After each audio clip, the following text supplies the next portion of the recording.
Mainly cloudy tonight with a shower and a low 64 to 68.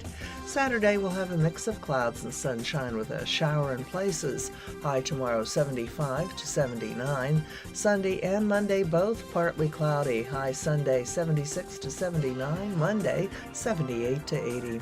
From the Florida Weather Center, I'm Holly Holdren. You know what you want to do in retirement, but do you know how to get there? Tune in to Coasting into Retirement with Gary Marriage of Nature Coast Financial Advisors, Sunday mornings at 8 to get answers to your retirement planning questions. Plan today so you can do the things you've always dreamt about doing in retirement. Listen Sunday mornings at 8 to Coasting into Retirement with Gary Marriage of Nature Coast Financial Advisors. Our firm offers insurance services.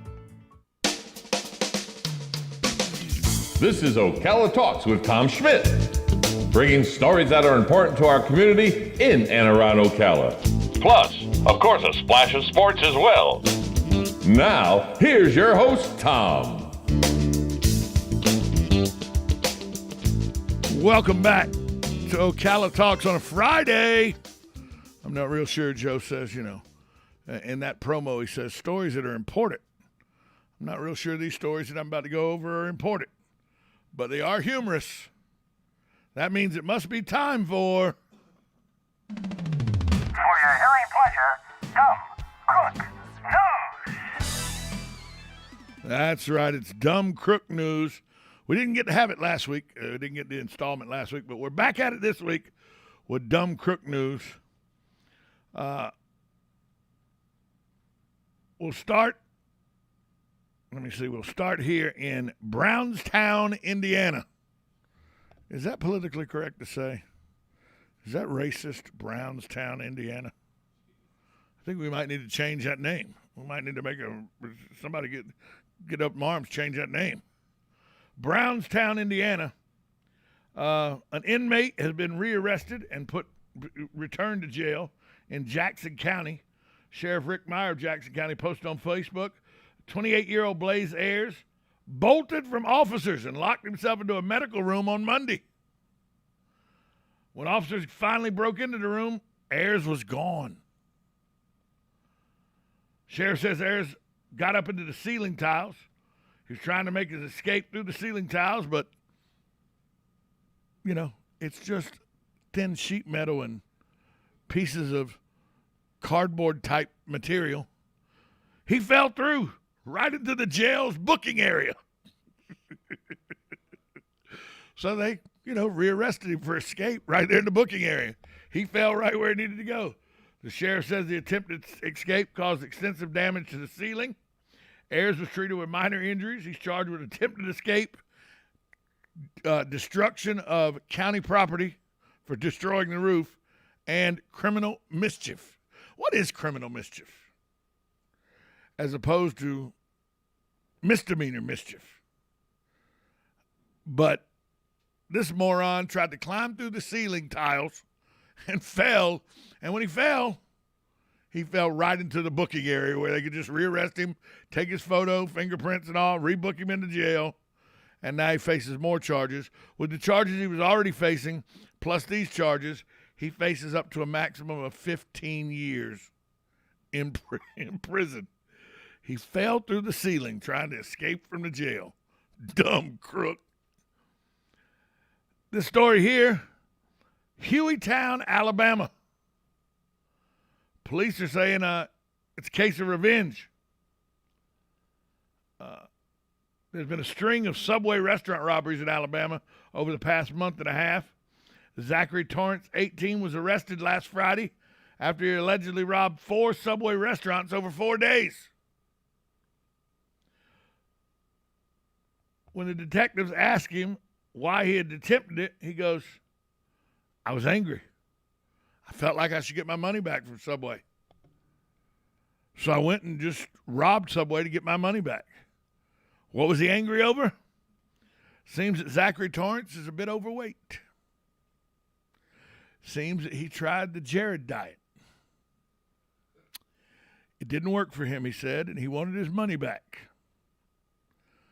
So in a revenge thing, he took to robbing subways to get his money back. Well, now he's in the same place Jared is, jail. How do you try to rob Subway to get your money back because of fail? And did the diet fail at Subway because it's not a good diet, or because you were eating 2-foot-long turkey sandwiches instead of 1 6-inch? I do know this. You're a dumb crook. He got angry at Subway because he wasn't losing weight the way Jared did. Hey, Jared lost weight and now is in prison. You know, for being a pedophile, but still. He lost weight. Maybe you can get in the same cell with Jared and figure out how he lost weight. Zach Torrance, he said, I got angry because the sandwiches weren't working. I was still gaining weight. What the people will do to, try to get by on people. This one, I just don't understand this. This happened when I tell you the place it happened, you understand right away. Crazy. Fargo, North Dakota. If you remember the movie Fargo, you know what I mean by crazy. Fargo, North Dakota, Blair Whitten. She made bizarre social media posts.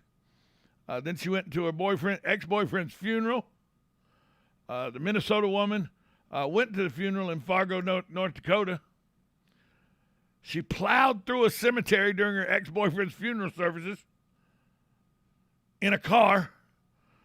28, she made headlines after she allegedly tried to run people over at a Fargo, North Dakota cemetery on Saturday as they were putting Colin McDonald to rest. Multiple complaints reported Whitten was driving her vehicle inside the cemetery in a manner with extreme indifference for human life, which created substantial risk of seriously bodily injury to persons in the cemetery. This according to the Fargo Police Department. She knew she wasn't welcome, and what she did instead of leaving peacefully was try to run somebody over and run somebody else over. That according to Garika Charbonneau, who is McDonald's current girlfriend. Can you be somebody's current girlfriend if they're dead?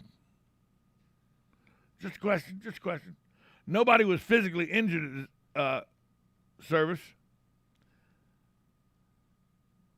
The girl actually had posted earlier that she had killed McDonald, even though he had died in his sleep following surgical complications.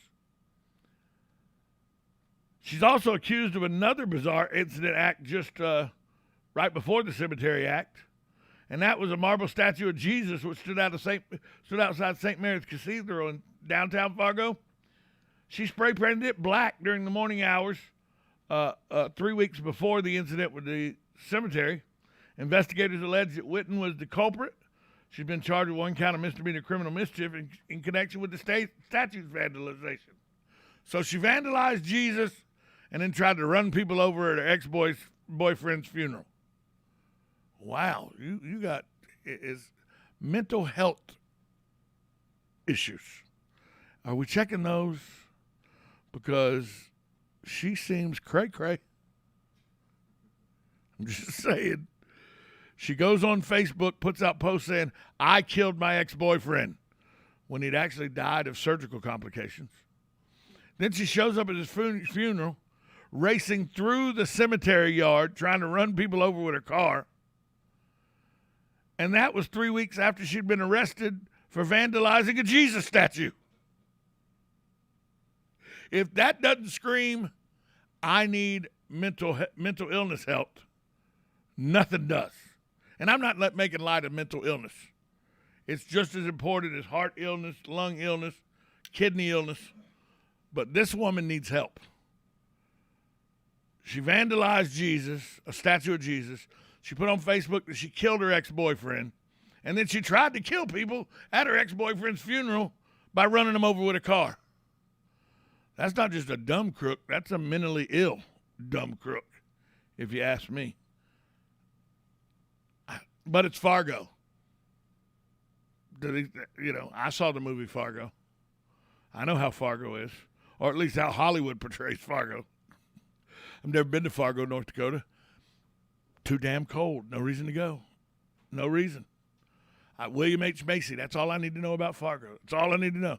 Him and Francis McDermott. That's the people of Fargo in my mind. Even if I went to Fargo and nobody was like that, that's what I'd think was Fargo was. Buscemi was in that movie too with his weird eye. We're going to take a break. We come back. It's time for Florida Man and Dumb Crook News. Not to be outdone by anybody else in the country. Florida Man makes sure that they keep it real. We'll do that next. You're listening to 1370 AM, 96.3 FM, WOCA. The Source.